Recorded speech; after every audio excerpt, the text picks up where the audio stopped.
Vitalis Max is being advertised as a supplement for men that's supposed to boost energy, improve stamina, sharpen your mind, and enhance sexual performance. It's pitched as something safe, high quality, and easy to add to your daily routine. But here's where things get a little sketchy. Some of the claims being made go way over the top, like saying it can cure colon or prostate cancer, or even reverse neurological and cancer related conditions. There's absolutely no solid medical or scientific proof behind those kinds of promises. As for what's actually in it, the ingredients like L-carnitine, L-arginine, and Tongkat Ali are pretty common in the supplement world, but there's no real data showing how they work together specifically in this formula. So it's kind of a mystery how effective it really is, and users are left guessing about potential results. Then there's the marketing, which feels a bit pushy.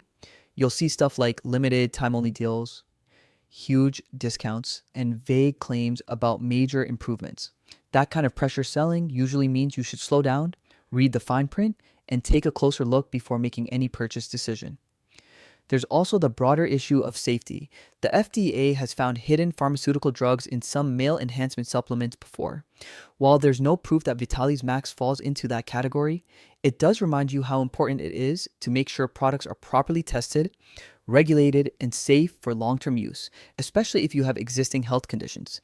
Honestly, it fits the pattern of those miracle pills that show up out of nowhere with bold promises, make a splash, and then disappear once people start complaining or looking for refunds.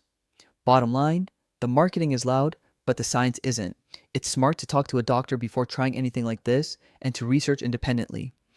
Always check ingredient credibility, potential side effects, and realistic expectations to avoid wasting money or risking health.